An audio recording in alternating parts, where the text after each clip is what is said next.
We have Joe DeSanto with me here today. And if you want to follow along, and Joe has a great blog with a lot of content, over to So playlouder.com for those information for that training material. But Joe, sure. I really appreciate your time. We're going to go down the rabbit hole of business and fractional CFO today, which that's what Joe specializes in. But I really appreciate your Cool. time here today, Yeah, Joe. thanks, Jack. Thanks for having me on. I appreciate it. So I'm always curious. Fractional CFOs I run into. I even have a couple fellas locally that do this type of work. It's always interesting to find out how you accidentally fell into this. Yeah, fractional CFO, really, I guess, is another way to say part-time CFO. And I came to it, I guess you could say organically. Really, I used to own larger businesses in Los Angeles in the production and post-production space. We basically, on the commercial side, we make commercials largely for like large multinational ad agencies. And then on the production side, we also produce some of our own content. And we, in my bio, might mention we won a couple Emmys at one point for a show we did for HBO. Very proud of that. But it was a larger business. We had about 30 or so employees, and it was very time consuming. And then, long story short, we had a kid, my wife and I, and then we actually wanted to spend some time with it. We came up with this cockamamie idea to like reinvent our whole life. My partners cashed me out of the business, and my wife and I did what I call retreated to cheaper ground. We moved to Florida. And at that point, my real estate investing had definitely pumped up our savings quite a bit. We had some cash flow from that. We had some cash flow from other just market investments. And we figured I could probably work part time and supplement our passive income with part time work, and we could make it all work and then inevitably have more time for the family. So that's what we endeavored to do. And in with that whole idea, guess I consider myself a little bit of the fire ilk, the financial independence, retire early. I don't know if you're familiar with that term or those folks, because I consider myself semi-retired and then I don't work full time. And also, part of what I put in that classification is that I'm not completely concerned with saving more. I mean, your full-time work, obviously saving for retirement's a thing. I think with what we have, if that just continues to grow through the investments, then I'm comfortable with that. So that's what I mean by semi-retired for whoever wants to know. But what ended up happening is for my businesses, I was the CEO and the CFO. I did all the finances all the time from the very beginning. And my partners, when I left, they were supportive, but it was hard to lose me, I like to think. I did a lot of stuff, but they asked me if I wanted to maybe just stay on like doing the finances and they would just pay me like a retainer or something. And I was like, yeah, that's great.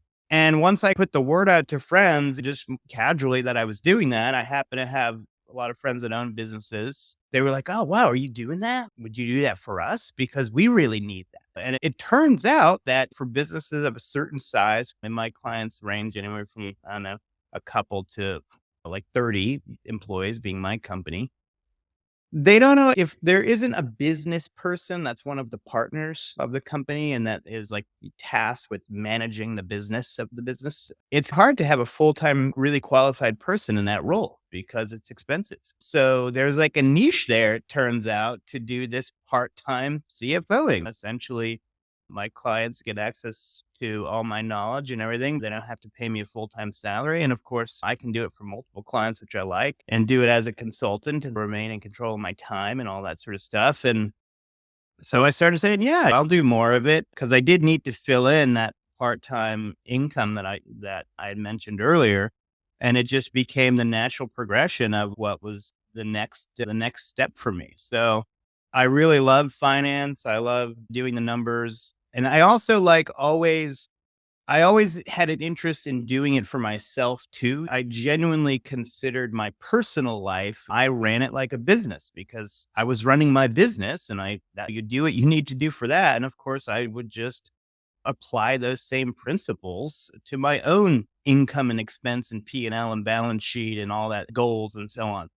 And I really as I started the blog and tried to communicate my knowledge to people, whoever is interested in it, that's become sort of one of my fundamental concepts is that people really need to run their personal lives like a business as well. And for my clients who are business owners, I say to them, hey, I'm working on your business with you, but ultimately, You're in business to make money. I know you're also realizing your dreams and all that sort of stuff. But at the end of the day, you are headed somewhere called retirement. And if you're not taking that seriously as well and making sure that your business is going to pay off for you in that sense, you're making a mistake. So I indoctrinate them into this idea that you really do have to take your personal finances as seriously and realize that it is one big system. The money comes into your life at your business, but it really is not all that meaningful until it's after tax and in your savings account. And that's when you know, like financially speaking, what the net result really is. And there's also tax concerns and tax efficiency in that system that you need to be concerned with, and not just be concerned with, but you want to be concerned with because it can obviously help your net result as well. So I come at it from that perspective. It's more like I do for people what I did for myself as a business owner and entrepreneur, as opposed to just like being like their bookkeeper or something. You know what I mean?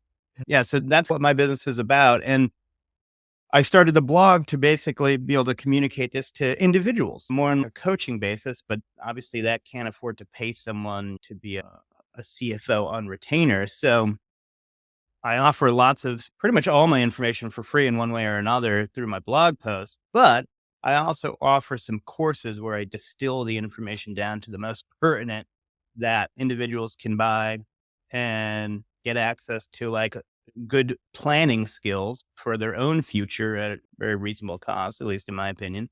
And they can also book time with me, just like an hour at a time, to have some coaching or accountability or whatever. So that's a little bit of what I do as well, but like I do that more as a side thing. This is quite interesting. Based on the other investors that I'm aware of, it's rare to find somebody to plan out their financial future for their business in the real estate world, let alone their personal life. Has that been typically the biggest hurdle when you're talking to real estate investors? Yeah, not just real estate investors, but all investors and also really business owners, because obviously having your own business is an investment in and of itself. But yeah, you'd be surprised how little planning people do, both in their personal life and even in their own business. And it's not always because people are irresponsible, but like particularly owning a business, even a real estate centric business as well, it's very time consuming. And you only get so much time of the day. And it's like everybody always has the intention of getting down to doing some good planning and figure out where they're headed and how they're going to get there and making adjustments based on good data and all that sort of stuff. But again, depending on your size, if you don't have a staff or someone that's a partner that really takes that on, like it's just one of those things that oddly falls by the wayside. So being able to do it in this part-time capacity for people, it makes it much more accessible for them. And as I said, like they usually are thinking, oh, I need help with my business. And I am educating to them to the fact that you also need help with your personal life. And how much are you saving? Is it going to get you where you want to go? How much return do you need on the savings in order to get you where do you want to go? Actually, where do you even want to go? You know what I mean? What is your retirement destination? Actually, one of my courses is called the Financial Independence Roadmap. And first step is figuring out like, where do I want to be in 20 or 30 years? Like literally physically, what state would I want to live in? Do I want to live in where I live now? Do I want to be in the Caribbean? How much is that going to cost? And how much money do I need to sock away in order for the passive income on that to cover that in what I'm envisioning in my head? And then, okay, now I have a financial goal of savings. How do I get to that? Like, how much do I need to save every year? How much return do I need to get on those savings in order to get there in 20 or 30 years?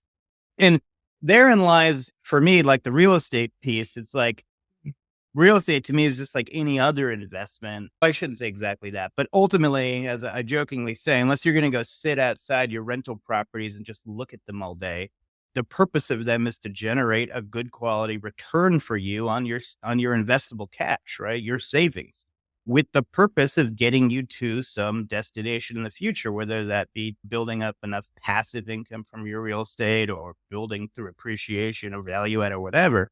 But ultimately, really, it's real estate is an investment for that purpose. And I do think real estate ultimately provides a better return for less risk in general than the markets, and it has for me. And so I educate people as to real estate is a potential option for your saved money. Is it right for you or not? We can talk about that. But if it's going to produce more return, if you're going to get 25% compound annual growth out of real estate versus maybe the hopeful average of 10% of the market, you're going to grow your savings 3 times as fast potentially. So that's something you seriously want to look at. You can't just leave it up to the financial industry to get you your 7% compound annual growth and throw you in some stocks and bonds and then call you once a year. That's a recipe for failure. The investment component, of that planning is very vast. Obviously, real estate is a potential piece of that. Or it could but it could also be markets. It could be a combination of the two. I've actually more recently, I was like probably 75-80% real estate in my overall portfolio. Obviously, real estate, as the markets had up until last year, was in a pretty serious bull market. So I thought I probably should maybe reevaluate given my own personal new circumstance. And I adjusted my asset allocation to be a little less real estate heavy. I sold some of my single family rentals that appreciated and so on. I ended up actually buying some syndications though instead that I thought might be better on the cash flow front because I was trying to produce a little bit more spendable cash as opposed to being in the investments in the long term and on the appreciation front. I did a lot of research over the last couple of years about different things, and it ended up there's only so many categories. There are private real estate investments, a la syndications. Obviously, cryptocurrency is a thing. I don't have a lot of percentage in that, but I have some money in that. I mostly divested of real estate, put some more money in the market because I thought the market was going to be coming down off the end of 2022. Sorry, end of 2021, which obviously it did. So I started buying into the market. I wish I started buying into the market today, but sadly, I started buying into the market about 4 or 5 months ago. But I think in the long run, that's going to prove to be a good situation. So and then I also even investigated some other products like life insurance, and I put together a plan that involves some universal index life, and I spread things out and made like a new asset allocation that's right for me at my juncture. But I try to educate my clients in these options and like what the whole asset allocation thing is about and like it's in a way they don't even know like what the goal of the savings is. So they just know I'm supposed to save. I hope I'm saving. I don't know. Like it's a year goes by in a flash once you have kids. So I try to bring them that perspective of a CFO. Obviously, that's very customary in a business setting. You would review your numbers on a regular basis. You would try to establish how your business is doing, which of your products sell the best, which ones cost the least, all these types of things, and make informed decisions about how you're going to make adjustments for your business next year or what you're going to spend more or less time on. All that can apply to the personal life as well, of course. I try to do that. I was glad that you just brought that up because I was going to ask you if we could define what a CFO actually does, because I think a lot of people classify essentially that it's doing some accounting or Mhm. something like that, but and misses the concept that this is taking those numbers and planning, making strategic decisions and planning for your business. And you've mentioned a few times your personal life. Yeah. Yeah. I mean, the funny thing is like, I, I was not, didn't go to school for accounting. I really was just like an entrepreneur and I did the finances for my business, one out of necessity because I couldn't pay someone to do them at the beginning. And two, because I was concerned that I needed to like know if we were doing well. Like it just seemed like it's extremely important to know if we were like making a profit. Like how much could I pay myself? How would I know that if I don't know the ins and outs of the finances? And it's just something I like too. So that made it a lot easier to do. But that is my experience of what a CFS does. It's just me doing it for myself. So in some ways I could answer the question and probably someone who went to a school for accounting or whatever might say that I'm missing something. But at the end of the day, for me, yeah, it's basically you do bookkeeping because you need data, right? And well, the bookkeeping gives you data to ultimately make good decisions on. But it's not just like everything's going great. Hey, what can we do to improve next year? Or what should we focus on? But you also have to have an emergency plan or emergency exit plan. One of the things I would always do is I hope for the best, plan for the worst. So as a business with many employees, You have a monthly goal that you know you need to hit, right? If you don't hit that for a couple months in a row, you know you're going to have a cash flow crunch likely in 2 months if you have terms. And you're like, what if I don't hit my goal for 6 months? I don't know. What if something crazy happens? Likely you're going to have to start lightening your load. So I would have a plan of who would I let go if I had to do that? Not that I want to, but like, I have to be prepared for all those scenarios. Or where can I access funds from if I want to bridge the gap and take on that responsibility and not let anyone go? Because often letting people go, it's not an ideal situation because you put so much time into training people and getting them on board and getting them there. It's not like you think about it in a flippant way. And that's another thing CFOs do is they constantly keep like your financing and your credit accessible, increase your credit as it needs to be. Like in my case, I also said, because I own the business, I said to my partners, hey, we're spending so much money in rent, just like the idea of buying your house. Hey, I'm spending so much money in rent. Why don't I just buy a house? We were spending so much money in rent on our business location and we were growing and we needed a new space. I was like, why don't we buy a building? We might as well. Why would we sign up for a 5-year lease with a 5 or 10 year extension, do a whole bunch of tenant improvements on our dime just to build out somebody else's building? And we're in post production. So like our office was very nice. Like you're entertaining clients there all the time. Like the quality of your design and your office is a reflection of the quality of your work, basically in a creative field. So we actually decked out our place pretty well. And I'm like, we're gonna spend like $500,000 or $1 million or whatever doing that for someone else. We bought a building and then I got all the financing together for that as being the CFO. And that worked out really well. In my real estate endeavors, which ultimately was a side thing for me and part of my investing, I think we owned about 16 properties over the last, I don't know, 15 years, including our homes, which I do consider investments personally. And so 3 of them were our homes, but 2 of them were buildings for our business. So in 2008, we bought a building, renovated it, had it for about 8 years, decided to sell it and trade up to a slightly bigger building and make a better one and one that had parking. That was probably the biggest driver of us switching gears. So we did well in that building. We pocketed half the profits, put the other half into the new building, did the build out again. Now, in those cases, those 2 buildings probably are the like single largest driver of profits for me in real estate. But I managed the build out. I managed the construction. I was basically at the beck and call of those projects. And I could be because I was a partner in the business that it was for. So I spent a lot of time making sure those projects were successful. And they were not small. Like the first one was about a $4 million project and the second was 10 million. And there are a lot of things that could have gone wrong, did go wrong, needed to get fixed. There's a time component to real estate, I guess is my point, that you do have to factor into your returns, I think. But luckily, so far for me, it's all been worth it. Sure. Part of what I do calculate into the kind of compound annual growth is how much time do I have to put into this project and relative to some other less time consuming option where I could put my money.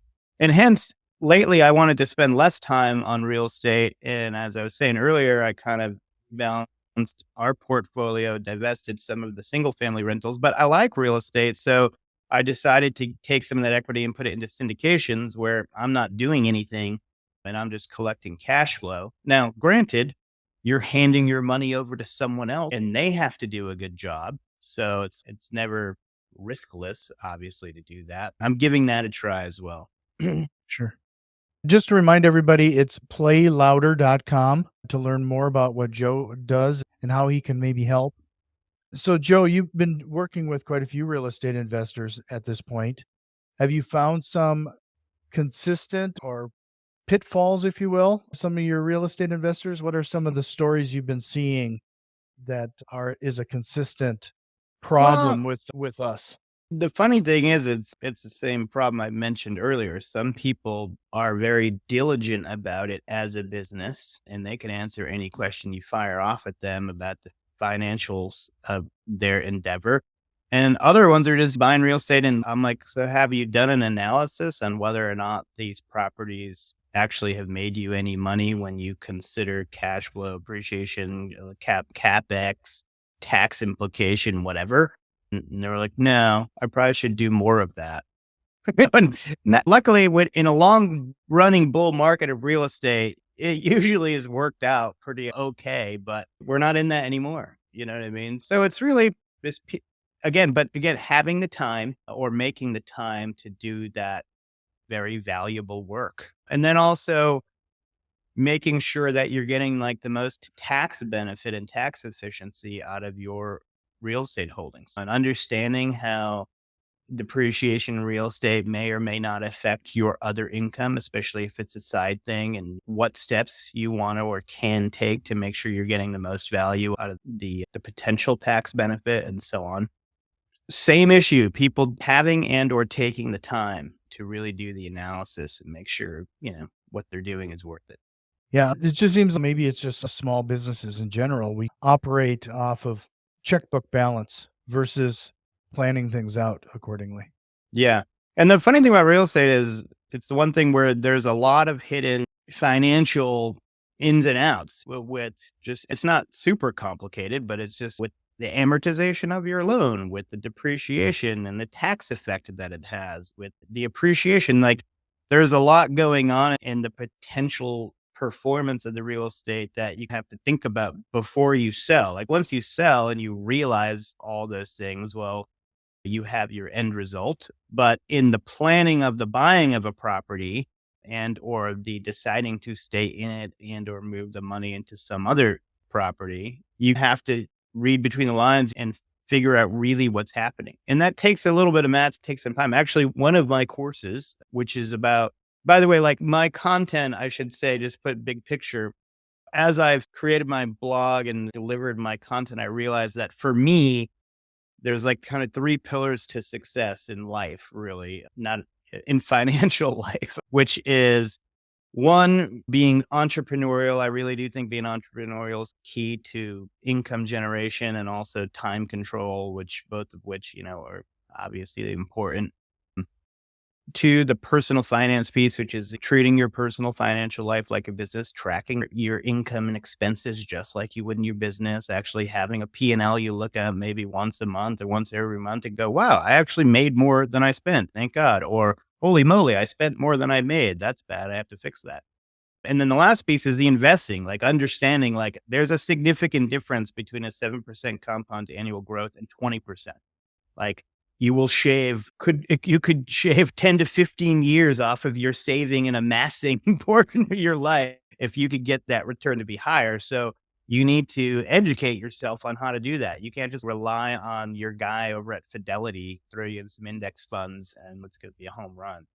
So one of my I have a course in each of those three pillars. One of them is real estate. And basically it's just doing real estate analysis, both of the property you might buy or properties you have. And I created this sheet for myself, which is not groundbreaking, but it's pretty detailed. And what it does is it has all these metrics you can change, like obviously rent, interest rate in your loan, inflation, blah, blah, blah. And then it maps out your returns, both pre and post tax, on an annual basis for 30 years. So you can actually see how the performance of the property would happen over time. And potentially, if you wanted to get out in year 5 or year 10 or year 15, where you would be on a return and compound annual growth basis. Now, any syndicator, whatever, higher level investor is probably going to have something like this. But for the smaller individual investor, I don't know that they go through the length to create something like that. So my course is basically you get my sheet and then I have 7 or 8 videos where I explain to you exactly how all the real estate investment returns materialize and show you how tax affects you, show you how depreciation affects you, blah, blah, show you what would happen if inflation was 7% instead of 2%, blah, blah, blah. So, at what point does a small business decide to engage somebody like you to help them along? What questions should they be asking themselves? Yeah. Sometimes, sadly, people have engaged me more when they're concerned about their finances, which is unfortunately, I can't go out and make money for people. I can help them probably figure out how to make more money more efficiently, though. So sometimes that's been the case, but a lot of other times it's really just been word of mouth, friends of friends. In some cases, it's been like, oh, a friend of mine was like, I have these two friends. They started this business. It's going really well, but I know they need help with their money and managing their money and making sure they don't screw it up. And they have a couple employees now, blah, blah, blah, blah, blah. So it's obviously better when people catch me on the upswing and I'm like, oh, we have something to work with here, Mhm. as opposed to like the downswing. But I do have helped clients get reorganized, trim the fat, figure out where the weak spots are, that kind of stuff. Sometimes it's been simple as, you know what, you're doing pretty good. You just don't charge enough. You need to go charge more. And they go charge more and it works out great. But they just needed someone to be looking at things and tell them that and then give them the confidence to go do it. So in some ways it's a little bit of a therapist too, financial therapist, which I also Yeah. like about in life. Yeah, it makes a lot of sense. Again, I just want to remind everybody it is playlouder.com for some more information and some of these lessons and downloads that Joe is talking about. It's very generous to give out this information like you do, Joe. We could just continue. We could just keep going here, but I do have some rapid fire questions I'd like to wrap up with. Lamb on me. But before we do, I do have one last question Okay. regarding this. If somebody was considering talking to a CFO or a fractional CFO in order to get this type of help, could you give us like top 3 questions they should be asking to make sure that they are getting the right partner? Yeah, again, I guess it depends a little bit on, are you going for the traditional sort of CFO person? The traditional CFO person, I think, would be probably someone who has a background in accounting, might even be a CPA. Oftentimes, larger companies have licensed CPAs as their CFO. Actually, my sister-in-law's like that.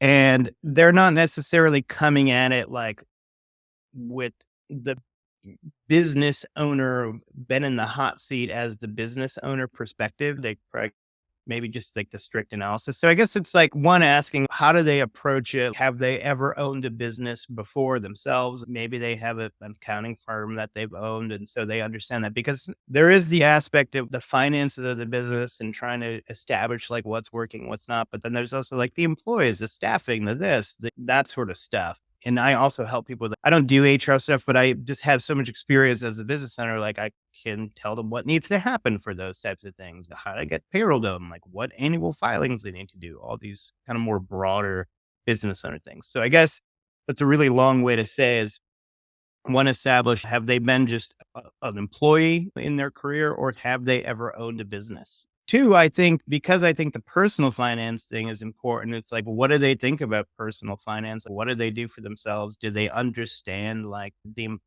how asset allocation works and personal investing? And do they have a good grasp on just investing in general? I really think that's important. And then three, I do think that as a business owner, especially if you're one with a brick and mortar operation, just like I think buying your house is like a fundamental thing. I tell young people, I think that should be your primary first investment. I do think if you're renting a space for your business, you should look at it the same way and consider buying a space for your business. And so with that in mind, do they have any experience in real estate and real estate finance and making good sound real estate decisions? And could they help them in that capacity when the time comes, finding a good project and that sort of stuff? Sure. Joe, if you're ready, we'll go through a few of these rapid fire questions. Yeah. Again, one last time, it is playlouder.com for Joe's information. But first of all, what is one real estate investing myth you'd like to bust here today? Real estate investing myth. Oh, okay. A one that I think the buy and hold forever idea personally is like, mathematically, oftentimes that's not the smartest way to do real estate. One, you don't want to drain down your leverage, because the leverage is where you pump your returns. And two, people talk about, oh, all I gotta do is buy a bunch of houses and then get them paid off, and then they're going to be this endless stream of money for me. But unfortunately, they don't say that, oh, yeah, after 20 years, like your rental is practically destroyed, probably, and you need to replace every major system in there and possibly even do like a whole home renovation. And you're going to unwind like your 15 years of like positive cash flow. So I think people need to, and if you actually mathematically, if you look at how returns materialize over 30 years, you do get peak returns in the 5 to 10 year window. So I think that individual investors shouldn't necessarily be thinking, oh, I'm going to buy something, hold it, get it paid off, and then it's going to produce the most cash for me. They might look at it as a 5 to 10 year timeline per property and try to get in on all new systems and get out before all major systems have to be replaced and so on. But if you do the math, you'll figure that out on your own. Sure. What book would you recommend, or what are you reading right now? I'm gonna say Rich Dad. No, I'm just kidding. You mentioned the funny thing about Rich Dad, not many people say that, but they have a series, the Rich Dad series, and they have other authors do books. And one that was really helpful for me was The Loopholes of Real Estate by Garrett Sutton. It has a lot of good detail in there and about like tax benefits of real estate and that sort of stuff and entities and various stuff that come up. So I would recommend that. I don't know if that's on your list of people say that a There's, lot or in not. fact, Garrett has been on the show, so Oh, it's cool. been one of those. Yeah, that is a great book. That's a really good book. So another one that I'll say that I read recently was The Lost Science of Compound Interest, which really, Frank, I'll be perfectly honest, is a brochure for the product that the author sells. But I do think that's fine, number one, because we're all selling something with our books. But two, there's just a lot of really good information and thoughts in there about the kind of fundamental problems with like modern retirement planning theory and like how like it's not very well supported by math based on the average income and average savings of Americans. Sure. So I would check that out. What is the biggest business mistake you've made, and what did you learn from it? And I should have that one, like, I should have a paragraph on that. It's like pre-written. I think about this when I get this question, and I don't want to say I've never made any mistakes because I have, but like, there's none that really stick out to me that like totally took me out because they are all kind of learning experiences. But one I almost made, I'll tell you this, one I almost made was a real estate investment. I was going to try out the whole short term rental thing, the Airbnb thing. And I was looking at Nashville as a possible place to do it. Try to make long story short here. So I get into contract on this thing and I find out the realtor was like, lately they're getting a little more strict on the Airbnb licenses. And you're really only supposed to be like renting out like a room if in your house, if you're living there. He's like, plenty of people though, they're putting it down as their address, whatever.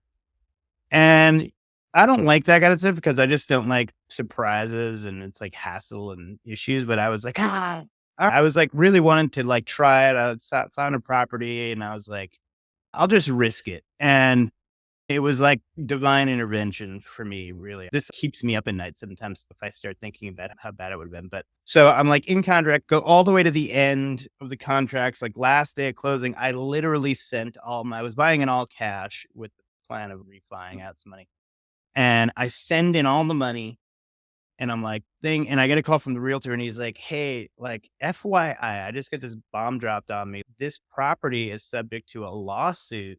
The owner is subject to a lawsuit because he's been renting it out on Airbnb without the license. And the city basically has tried to shut it down and now is suing him basically because he hasn't shut it down. And but don't worry, like, the lawsuit's not going to transfer with the property. It's a problem of the owner. So it's not like it affects the property at all, but they felt like it needed to be disclosed. I'm like, you think they needed to disclose that the guy's being sued for not having the proper licensing on an Airbnb when you know that I'm buying this to be an Airbnb? And I was just like, I'm getting out. So I just got my lawyer on the phone. I was like, undisclosed information, cancel contract. They canceled it. They sent me my money back. And it was the last day. Like I had a couple more pages to sign and I'm like, never again will I do anything that is potentially not known to be successful. If you could go back in time and give your younger self one piece of advice, what would it be? These philosophical questions are hard. I would say don't be afraid to talk to people. Just go out and talk to as many people as you can. Don't sit in the corner. Don't be afraid of making cheesy small talk. Just get out there, make as many relationships as you can, take whatever licks you have to. If people don't want to talk to you and think you're annoying, and build your relationships, because that's the key. You can't be a hermit if you want to be successful. Sure. Okay, I'm going to time you on this one. You got 55 seconds. You got to give somebody a single tip or trick that they can implement right now, today, that could have an impact on their business. Simple trick. In 55 seconds, you got to do the math. That's basically it. Like, you cannot go by your gut. You cannot go by your checkbook balance. If you don't have genuine verified data in some sort of computer program like QuickBooks or Quicken or whatever, you are setting yourself up for potential failure. Like, rush to go buy the software, get it going. And I know there's many business owners out there that don't do any bookkeeping and they have employees. And you, like, when I learned that, I'm just like, how do you sleep at night? But you are going to mess yourself up if you don't know what's going on in your business. It's funny you bring that up, do the math. We have this tool that we've developed regarding it's just a way for us to quickly assess a property and what we would have to acquire it for in order to do wholesaling or flipping. And we call it the evil calculator because we plug the numbers in and that's the number we provide. It was just completely without emotion. This is what we have to get it for. Right. And a lot of times in the last many years, that number is always like way lower than people are asking or they want you to pay. Math is math. That's why I like it. Doesn't lie. Is there a question or concept you wished we would have covered here today, Joe? I'm going to say no. I felt pretty good about the interview. Thank you. Great. One last time, head over to playlouder.com for more information. But I hope you'll come back again sometime, Joe. Yeah, absolutely.